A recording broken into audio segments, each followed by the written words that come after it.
Muito bom dia, pessoal. Bom dia, bom dia. Então, vamos dando sequência aí aos nossos estudos, né? A gente terminou, então, a AV2, né? Eu falei sobre transmissão das obrigações, mas antes de passar para a de implemento, que é o nosso próximo assunto, e a gente vai ficar nele aí, talvez até quase o final do semestre, né? Mas eu queria completar um pouquinho a assunção de dívida e encerrar, fechar, que eu acabei falando o que eu tinha que falar correndo para a nossa prova, né?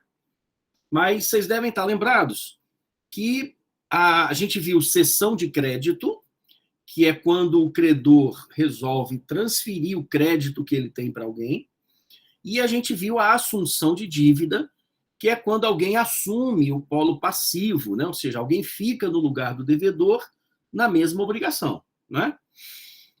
E aí, quando eu falei da assunção de dívida, pessoal, eu disse a vocês, de uma forma peremptória, que a assunção de dívida só vai ter validade com a concordância expressa do credor, né? Caiu até uma questão dessa na prova. O cidadão tinha um patrimônio bem maior, etc., queria ficar no lugar do devedor, notificava o credor para ver se ele falava alguma coisa, né? E ele não disse nada. Então, presume que ele não concordou. Essa é a regra geral, pessoal. Mas essa regra geral, ela tem uma pequena exceção, que eu deixei para comentar depois da prova, que é o adquirente de imóvel hipotecado. Então, eu vou puxar aqui o nosso quadro, ó, só para eu falar um pouquinho dessa exceção.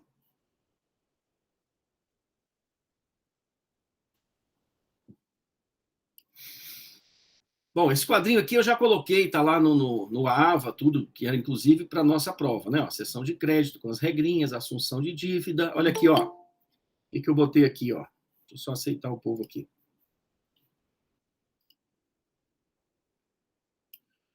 O que eu coloquei aqui, ó? Para assunção de dívida, precisa da concordância expressa, né? Ó. Para a validade da assunção, exige a concordância, exceção do adquirente de imóvel hipotecado. Então, eu queria comentar com vocês, que eu não falei isso antes da prova, mas eu quero comentar com vocês essa exceção, né?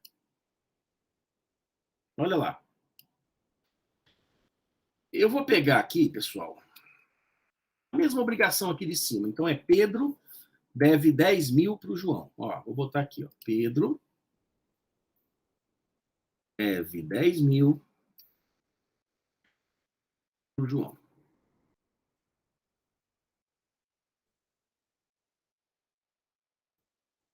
Fazer assim, para ficar tudo bonitinho, né?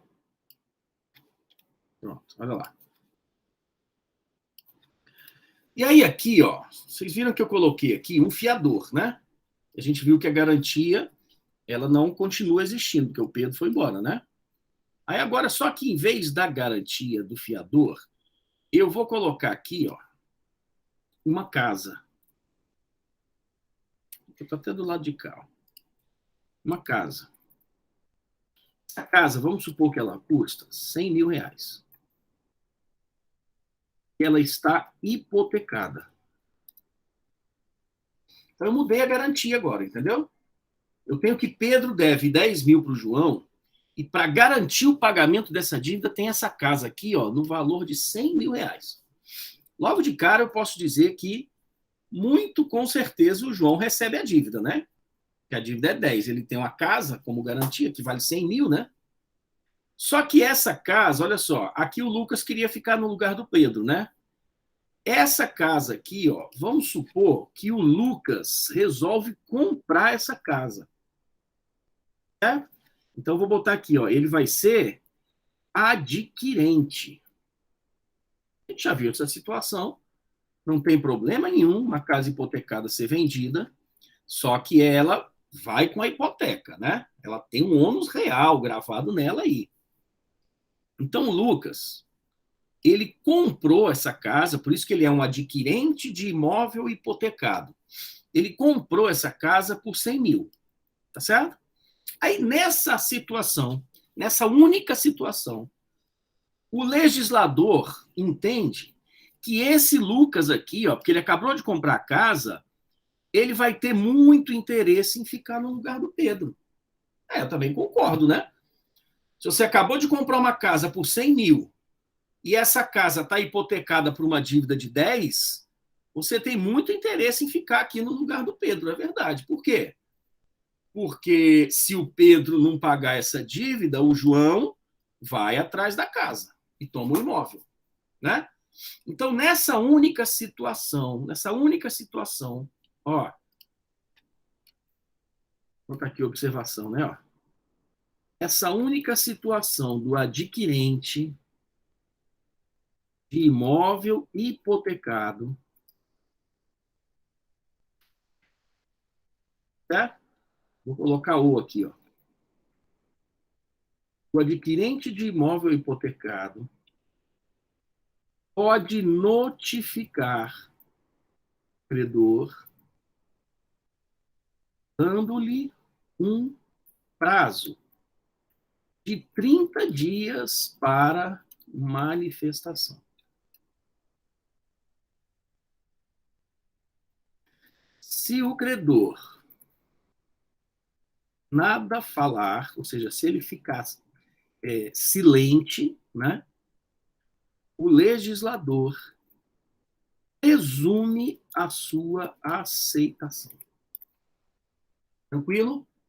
Pessoal, é a única exceção. Olha só, qual é a regra geral? Está aqui. A regra geral é que para o Lucas ficar no lugar do Pedro, assunção de dívida, exige-se a concordância expressa do credor. Repito, caiu na prova, todo mundo mencionou o parágrafo único do 299, não é? Se você notificar, o credor não falar nada, presume que ele não aceitou. Salvo uma única exceção que está lá no artigo 303, tá certo? Qual é a exceção? O adquirente do imóvel hipotecado. Então, se esse Lucas aqui, ó, comprou essa casa por 100 mil, ele vai ter muito interesse em ficar no lugar do Pedro. Tá certo? Por que ele vai ter interesse em ficar no lugar do Pedro? Porque se essa dívida aqui do Pedro com o João não for paga, o João vai atrás da casa. Então, ele notifica o credor. Se o credor, em 30 dias, não falar nada, ele pode dizer que não aceita, hein? Não tem problema. Mas se ele não falar nada, há uma concordância presumida. Tá ok? É a exceção, pouca gente sabe disso. Está lá no artigo 303 do Código. Tudo bem? Tranquilo?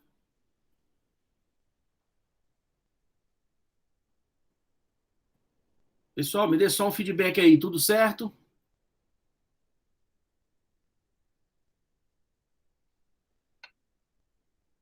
Joia, então vou para frente. Beleza, beleza. Olha só. Pessoal, essa situação, ela é completamente inviável na prática, né? Tem uma regra para isso. Mas por que é inviável na prática? Porque esse Lucas aqui, ó, se ele gostou dessa casa, que está hipotecada por 10, ele não vai pagar os 100 mil na casa. Ele vai pagar 90 e dá 10 para o Pedro quitar a dívida. Ou ele dá 10 mil de entrada, aí o Pedro quita a dívida, depois ele dá mais 90, né? Quem é que em sã consciência vai comprar uma casa hipotecada pelo valor que ela realmente vale? Não existe, né? E ainda tem um outro absurdo que o legislador fala um pouquinho lá para frente, no artigo 346, inciso 2º, que ele vai dizer assim, ó, se esse adquirente aqui, ó, comprar essa casa, ele vai ter muito interesse em ficar no lugar do Pedro. Tá, já entendi. Aí o legislador vai adiante, ele diz assim, ó, inclusive, não é só ficar no lugar do Pedro, não. Ele pode se antecipar e pagar essa dívida para o João. Entendeu? Uma coisa é eu assumir o débito do João para pagar no vencimento. Outra coisa é eu vou lá e pago a dívida logo. Aí olha só que absurdo, olha que absurdo. O adquirente do imóvel hipotecado, quem tiver com o código aí, pode colocar 346, inciso 2º, no nosso chat aí, para vocês verem. O adquirente do imóvel hipotecado, então, quando esse Lucas comprou essa casa, se ele paga ao credor hipotecário, então, se ele se antecipa e dá os 10 mil para o João, olha só o que acontece com ele. Ele se subroga nos direitos do credor. Está lá no 346, inciso 2. Não sei se alguém colocou aí no chat, não, né? Depois vejam aí, 346, inciso 2. A subrogação opera de pleno direito. 2. Do adquirente de imóvel hipotecado que paga credor hipotecário. Aí olha só que absurdo. O Lucas comprou essa casa, então essa casa é dele. E aí ele pagou a dívida do João, pagou os 10 mil, aí ele se subrogou. Então a obrigação ficou Lucas, credor do Pedro. E qual é a garantia que o Lucas tem para receber essa dívida? A casa, né? Só que a casa é dele, ele não acabou de comprar a casa. Entenderam que absurdo isso? O cara compra a casa hipotecada e paga o credor hipotecário. Diz o legislador que ele se subroga. Para quê? Para nada. Para nada, porque a subrogação, a gente viu, é quando um terceiro assume o polo ativo na mesma obrigação, e a importância disso é que eu conservo as garantias. Sim, mas aqui para conservar a garantia é a casa. E a casa é dele, porque ele é adquirente do imóvel hipotecado. Entenderam que absurdo?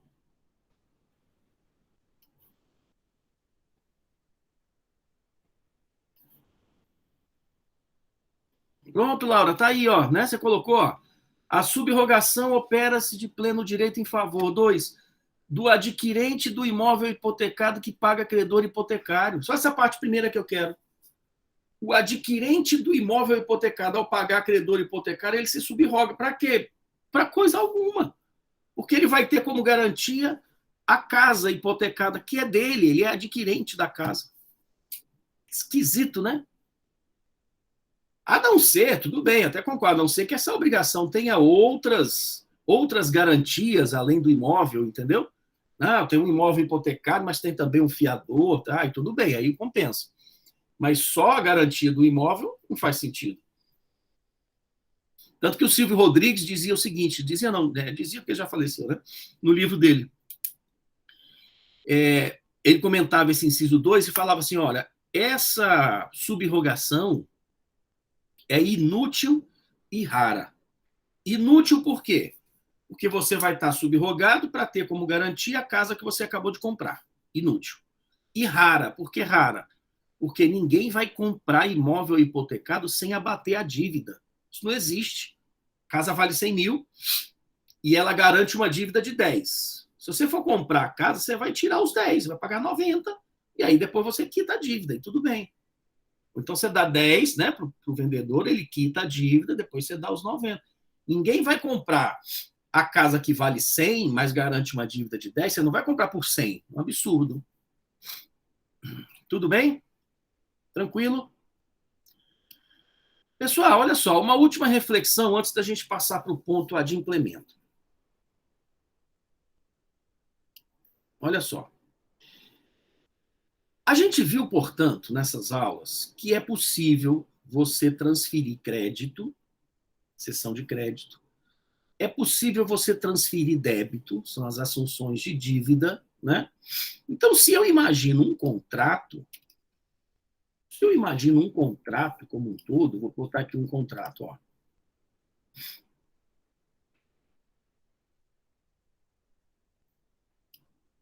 Vou botar assim. Se eu imagino um contrato,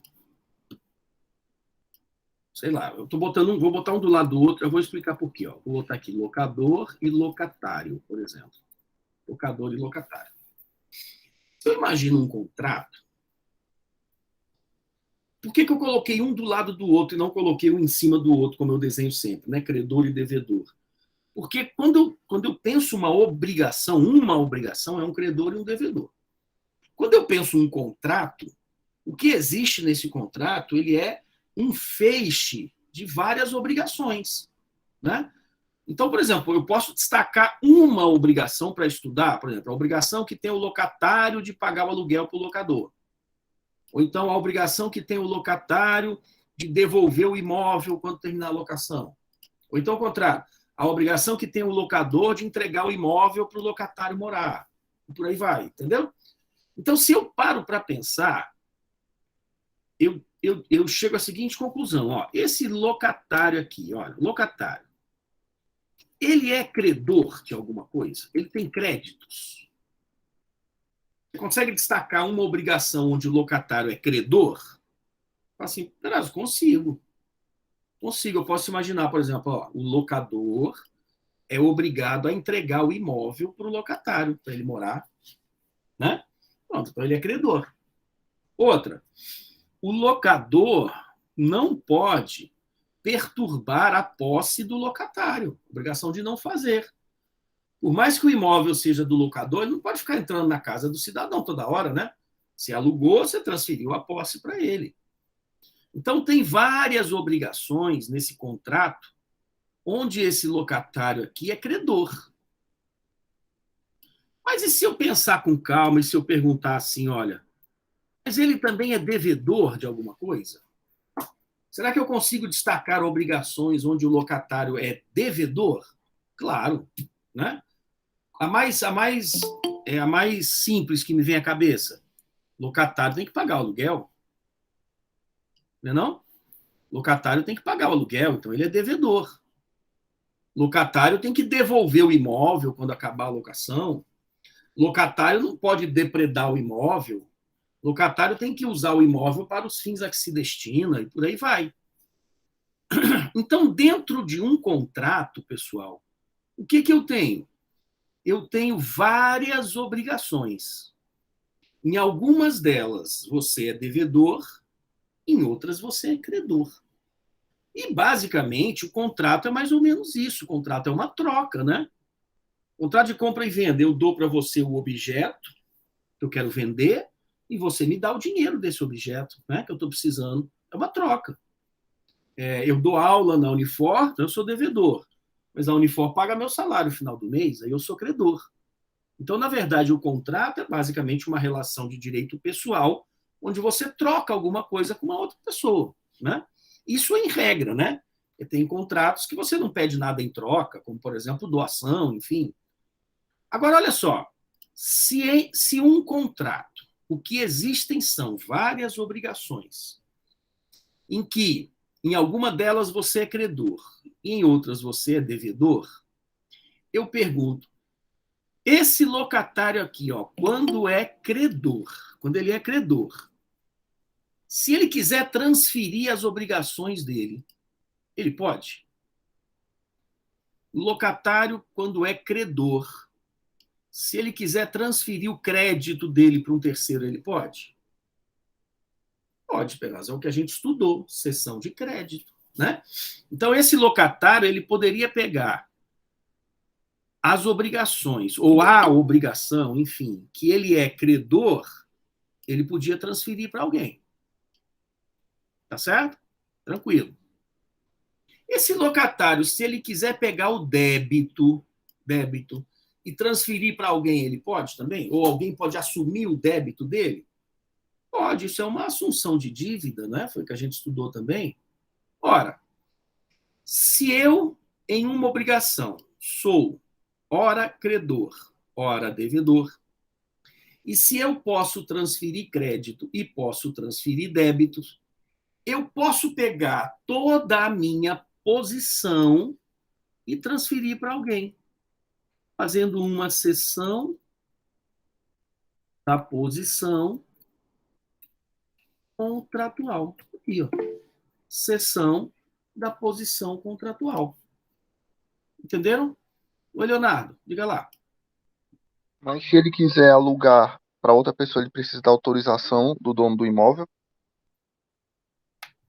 Perfeito, perfeito. Porque olha só, exatamente, olha só.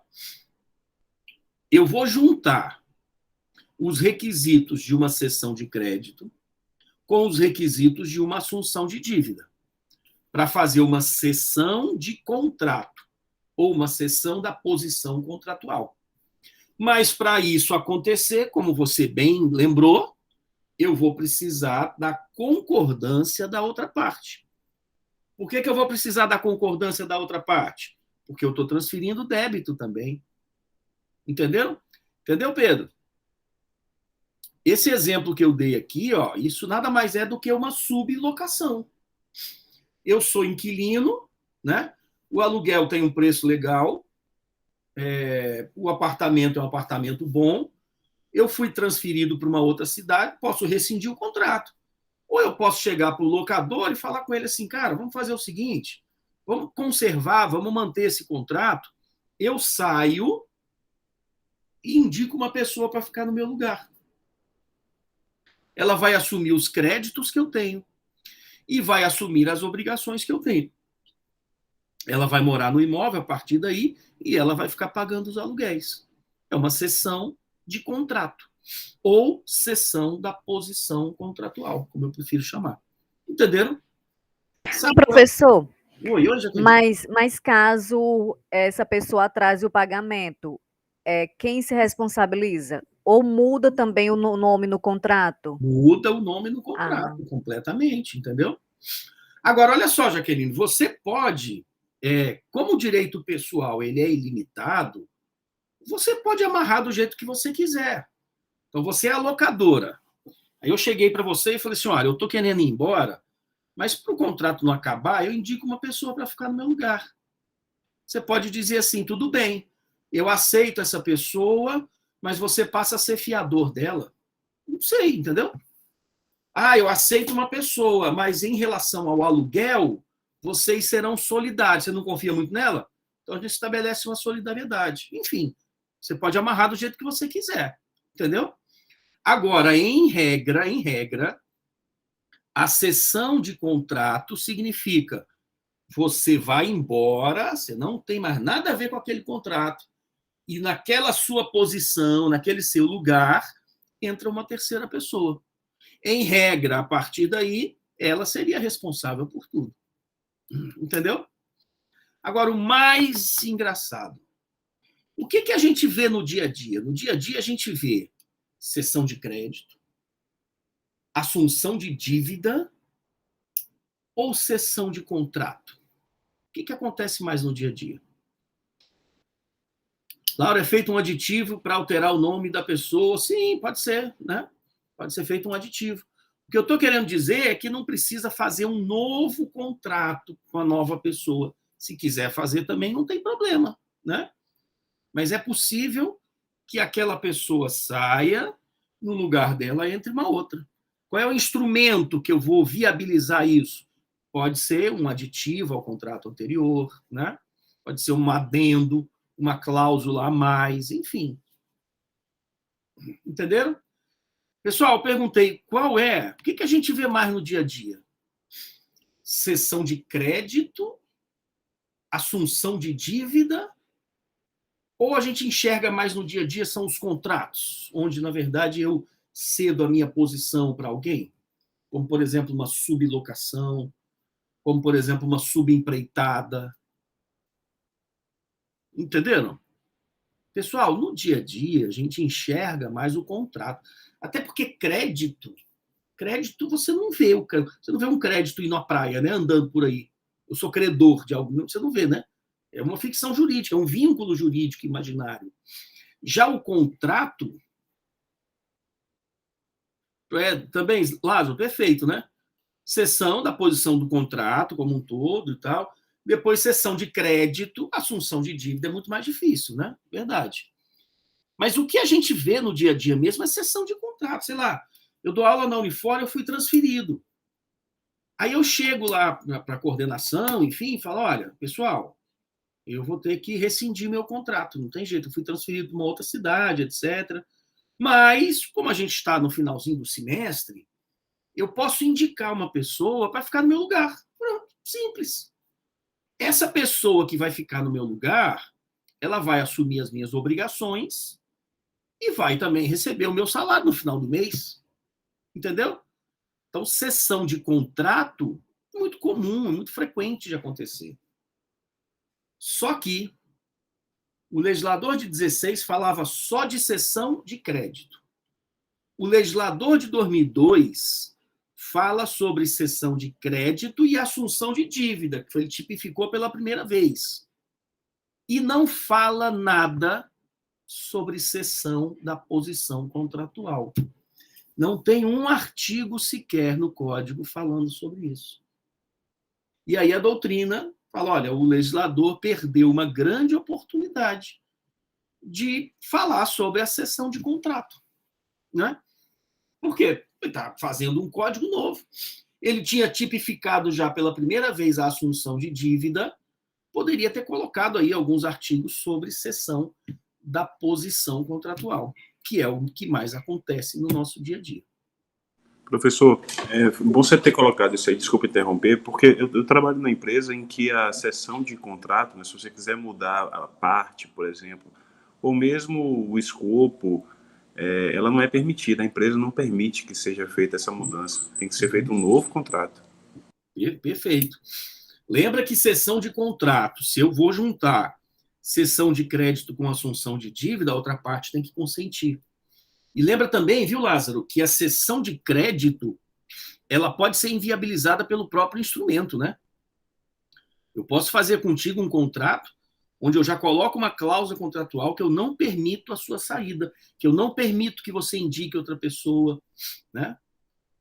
Tem alguns contratos, por exemplo, a gente já viu aquelas obrigações infungíveis, né? Que eu não posso trocar o devedor por nenhuma outra. Então, isso pode sim ser colocado, ser viabilizado no instrumento. Mas tem algum tipo de insegurança jurídica pelo fato do legislador não ter previsto a posição? Não, nenhuma. Ou melhor, eu vou mostrar uma situação agora do STJ que foi bastante interessante. Mas a doutrina diz o seguinte, olha, em regra, nada impede, né, que haja a cessão de contrato, lembrando que para isso acontecer, a outra parte tem que autorizar. Essa é a regra geral, porque eu estou juntando cessão de crédito com a assunção de dívida. Mas teve um caso, e aí é bacana a gente estudar isso, porque os tribunais superiores nem sempre aplicam a lei como o juiz boca da lei, né, como aquele direito positivado, né, o positivismo. E às vezes você tem que criar. E na maioria das vezes você tem que criar porque uma decisão de tribunal superior não afeta uma pessoa, não afeta só a parte que está litigando. Você cria, você abre um precedente ali e você pode prejudicar ou beneficiar milhares de pessoas. Então, essas decisões que afetam várias pessoas, elas têm que ser tomadas com muita cautela. Não é simplesmente preto no branco. Não é simplesmente aplicar a lei e pronto, acabou. Teve uma decisão que foi paradigma, se eu não me engano, em 2017, no STJ. Deixa eu colocar, vou fazer um quadrinho aqui para colocar para vocês, para explicar. Olha só que bacana.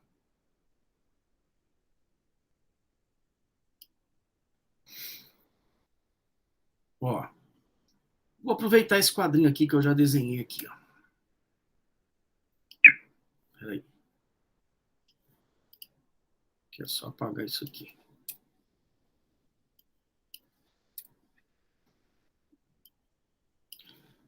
Olha só. O que aconteceu? Uma situação muito corriqueira, que acontece muito, é alguém fazer um financiamento na Caixa para comprar um imóvel, né? Então, vou botar aqui que o João, por exemplo, João, foi lá na Caixa Econômica, né? Tentar fazer um financiamento para comprar uma casa para ele. Como a Caixa vai emprestar dinheiro para o João para ele comprar a casa, os nomes aqui vão ser mutuário, né? Ele está fazendo um contrato de mútuo. Mutuário, e a Caixa aqui, por sua vez, mutuante. Aí, mutuante. Né? Aí vamos supor que o João falou assim, olha, eu estou querendo comprar uma casa, essa casa vale, sei lá, 100 mil reais. Aí foi lá na Caixa, a Caixa disse as regras, né? Falou, olha, a gente financia até 30 anos, se você quiser. Lembra que financiamento de imóvel são a longo prazo, né? Até porque compra de imóvel é um passo importante, talvez o mais importante, sob o ponto de vista patrimonial, né? O mais importante que você dá na vida. E aí a Caixa diz assim, olha, eu financio, eu estou com uma regra aqui, você tem que dar 50% de entrada. E o restante eu financio. Aí o João arranjou lá um dinheirinho, conseguiu dar 50 mil de entrada para comprar a casa, e a Caixa financiou os outros 50 mil. Então ela faz com o João um contrato de alienação fiduciária, né? Antigamente hipotecava, hoje em dia você aliena fiduciariamente. Então, o que aconteceu? João deve 50 mil para a Caixa, por isso ele é mutuário, e se ele não pagar esses 50 mil e com juro, claro, né? Vai aumentar, mas eu vou só tratar aqui grosso modo. Ele deve 50 mil para a Caixa, vai pagar isso nos próximos 30 anos, e se ele não pagar, e aqui não tem muito tempo não, amigo, 3 meses, a Caixa corre atrás da casa e vende essa casa com o João dentro, do jeito que for, pega o dinheiro, paga o empréstimo e se sobrar alguma coisa, devolve para o João. Tá certo? Mais ou menos isso que acontece, né? E vejam, essa situação aqui é uma situação de, sei lá, 90% da classe média no Brasil, se fosse ter acesso a um imóvel, vai comprar desse jeito, né? Poucos são os que compram uma casa à vista, etc. Enfim. E esses contratos, repito, são contratos extensos, né? Chamados contratos cativos. 20 anos, 30 anos, por exemplo, né? Enfim. Mas acontece o seguinte, aí o João paga o financiamento, paga lá R$1.000 por mês para a Caixa, tudo certinho, todos os meses, vai guardando os boletos, enfim, né? Só que 30 anos, pessoal, é muito tempo. 30 anos, muita coisa acontece, né? E aí aconteceu que esse João aqui, ó, em 30 anos, ou menos, 20 e poucos anos, ele casou, já tem 3 filhos, mora com a sogra também, e a casa que ele comprou já não comporta a família toda. Ele já mudou de emprego, enfim. E aí ele está precisando de uma casa maior. Ele está precisando vender essa casinha dele, comprar uma maior. Só que essa casinha dele ainda está, ele ainda deve estar devendo aí, bota aí uns 20 mil. Ele ainda deve uns 20 mil para a Caixa. Aí o que ele faz? Ele procura uma pessoa, vou botar aqui, ó, Maria. Ele procura a Maria. Fala assim, olha, Maria, você não quer comprar essa minha casa? Eu te faço uma proposta legal. A casa vale 100 mil. 100 mil não, talvez até mais, né? Porque 100 mil era quando ele comprou. E imóvel valoriza. Mas vamos supor que a casa esteja valendo 100 mil. A casa vale 100 mil. Só está faltando, para eu terminar, só está faltando eu pagar 20 mil para a Caixa. Eu faço um negócio contigo. Você me dá 70 mil, por exemplo, e assume o débito com a Caixa. Ou então menos, sei lá, você me dá 50 mil só, estou precisando de dinheiro, me dá 50 mil e assume o débito. Em outras palavras, o que o João está querendo fazer? Eu estou querendo sair daqui e no meu lugar eu estou querendo colocar a Maria. Maria vai assumir as minhas vantagens, vai ter os meus direitos e vai assumir as minhas obrigações. Entenderam? Pessoal, o que seria isso aqui, ó? Cessão da posição contratual. O João quer ir embora, no lugar do João, a Maria quer entrar. O problema é que isso daqui, ó, para ser válido, o que precisaria? Precisaria da Caixa concordar. Se a Caixa não concordar, nada feito. Né? Foi o que o Lázaro falou aí, o contrato dele lá no trabalho dele tem até uma cláusula proibitiva de cessão, não tem problema. Só que se o João e a Maria forem até a Caixa, depois de esperar numa fila enorme lá no sol, aquela coisa toda, né? Se alguém resolver atender eles dois, o gerente da Caixa vai dizer assim, não, a gente não faz isso aqui, não. A gente não faz porque o seu contrato, João, é um contrato muito antigo. Já tem 20 e tantos anos. O seu contrato, o juro que a gente cobrou era muito baixo. O seu contrato tem inúmeros benefícios. O que a gente pode fazer é o seguinte, você quita o seu financiamento e depois eu faço um financiamento para a Maria. Vou analisar a documentação dela, se estiver tudo ok, aí logicamente que eu vou amarrar a Maria mais 30 anos para frente. Entendeu? Então é óbvio que a Caixa não está nem um pouco interessada em permitir que haja uma cessão da posição contratual. Tá certo? E aí o que o João e a Maria fazem? E isso é muito comum de acontecer. O que os dois fizeram? eles fizeram um contrato de gaveta. Já ouviram essa expressão? São coloquial, informal, né? Mas eles fizeram um contrato de gaveta. O que era esse contrato de gaveta? O João chega para Maria e fala assim, olha, você me dá 50 mil, fica aqui morando na casa. E vai pagando, olha só que contrato arriscado, né? E vai pagando as parcelas que estão no meu nome. Quando você terminar de pagar tudo, eu transfiro a casa para o seu nome. Né? E por que é chamado de contrato de gaveta? Porque eles vão fazer, só vai valer entre eles dois, ninguém vai mostrar isso para a Caixa. Então, quando você assinar e eu assinar, a gente guarda dentro da gaveta, lá no fundinho, para só quando você terminar de pagar tudo, você mostra o contrato, eu transfiro a propriedade da casa para você. Já viram essa situação, não já, pessoal? Tiago, tipo uma promissória, quando compra um carro, etc. Pode ser tipo você vender um carro financiado também, não é? Mais ou menos essa história, né? Você está com um carro financiado, está devendo ao banco, eu chamo alguém e falo, olha, você fica aqui, assume a minha posição, fica com o carro para você, me dá só uma parcela e vai pagando daí para frente. Mas vejam que esse contrato é muito arriscado, né? Por quê? Porque se quem está comprando deixar de pagar, é o nome do antigo que vai para o SPC, que vai para o Serasa, enfim. Se o cara morrer antes de transferir, e aí, quando você passa o contrato, você tem que executar essa cláusula perante herdeiros que não sabiam da existência disso. Enfim, não deixa de ser super e muito arriscado, né?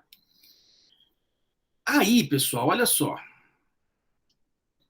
Situação e pergunta preto no branco. Preto no branco. Esse contrato de gaveta, essa cessão de contrato, tem validade? Resposta: não. Por que não? Porque ninguém falou para a Caixa. Né? Ninguém avisou para a Caixa, o João ainda é o mutuário dela. Ninguém falou que a Maria ia estar lá, não. Então, tem validade perante eles dois, verdade. Mas perante a Caixa, não, claro que não, né? Só que essa Maria aqui, olha a petulância dela, essa Maria resolveu, aí ela entrou para dentro do imóvel, tá lá pagando, tá lá morando, certo? O João já foi embora há muito tempo. Essa Maria resolveu entrar na justiça contra a Caixa, questionando cláusula contratual. Entenderam? Eu não estou nem dizendo qual foi o mérito, não. Sei lá, ela achou que o juro estava muito alto, enfim, foi discutir alguma coisa. Pessoal, de cara, qual foi a resposta da Caixa? Maria entra com ação ordinária contra a Caixa Econômica, querendo discutir esse contrato aqui, ó. Esse contrato aqui, ó. O que a Caixa falou para ela?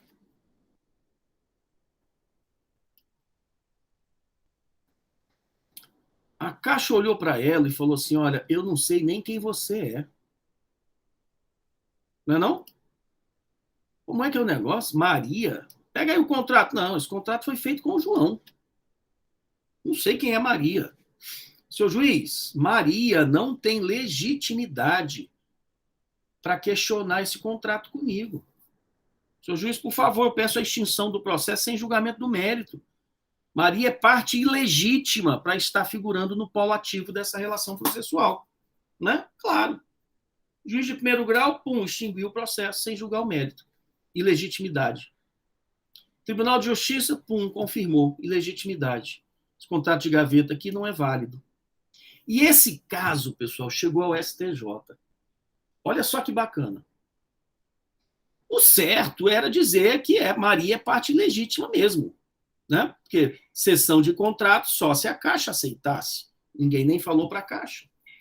Só que o STJ tinha em mãos uma decisão que não ia afetar só o João e a Maria, não. Ia afetar milhares ou milhões de pessoas. Porque classe média, muita gente está nessa situação. Compra uma casa financiada, o contrato é muito extenso, antes de terminar o contrato, transfere para alguém. Faz esse contrato de gaveta. Então, uma decisão dessa aqui é repercutir muito no dia a dia de muita gente. E o STJ entendeu, olha só, hein? O STJ entendeu que este contrato de gaveta era válido, que era possível a cessão da posição contratual, mesmo sem a concordância, ou melhor, a notificação da Caixa. E sabe o que foi o argumento que eles utilizaram? Foi muito interessante. Eles falaram assim, olha, quanto é que o João ainda deve para a Caixa? Mas depois de tudo que ele já pagou, ele deve só 20 mil. Se ele deve só 20 mil, qual é a garantia que a Caixa tem? A casa, que vale 100 mil. Ora, se a garantia é bem superior ao valor da obrigação, não interessa quem é o devedor. Entenderam? Não interessa se desse lado aqui está João, Maria, José, Joaquim, Xavier, Pedro, Ernesto, não interessa. O que interessa é que se alguém não pagar os 20 mil, a Caixa vai pegar os 100 mil, vai pegar a casa. Entenderam? Olha que decisão bacana. Eles reconheceram a validade do contrato de gaveta. Ou seja, eles reconheceram a possibilidade da cessão da posição contratual acontecer, mesmo sem a concordância do banco, porque o bem que foi dado em garantia era muito superior ao valor da dívida. Foi uma decisão circunstancial? Foi. Foi uma decisão equivocada? Não sei. Não foi uma decisão com base na lei, estrito sensu, né? Mas se ele não reconhecesse a existência, a validade do contrato de gaveta, ele estaria prejudicando um universo enorme de pessoas. E aí eles reconheceram que quando o valor do objeto é bem superior ao valor da obrigação, não importa quem está no polo passivo. Interessante, não é não? Entenderam, pessoal?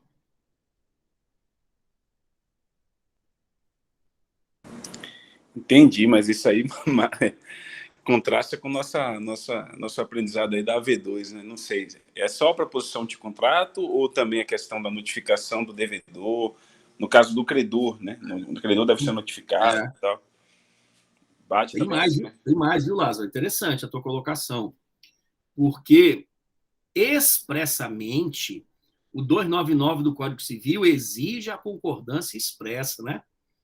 E o parágrafo único do 299 diz: se o credor notificado não falar nada, presume que ele não aceitou, ele não concordou. Mas essa era uma situação peculiar, né?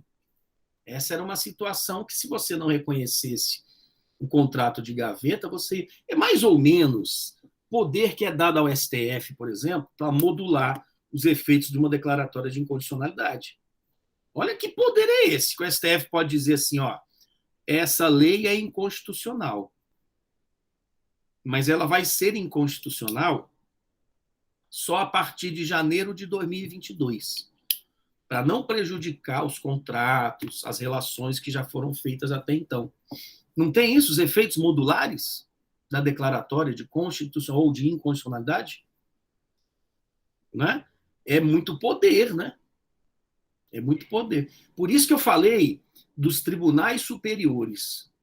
Que uma coisa é você decidir um processo ali que envolve A contra B. E a tua sentença só vai gerar efeito entre os dois. Né? Ganho de causa para um ou para outro, paga a obrigação ou não paga, etc., paga indenização ou não, pronto.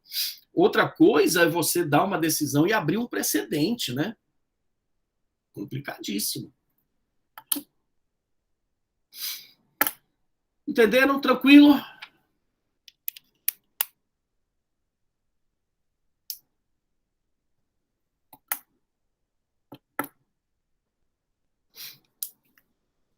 Sim, professor. Sobre isso, então, é válido para qualquer situação, não só com a Caixa, também com o privado, se a garantia for exceder o valor em muito do bem, né, da dívida, pode ser.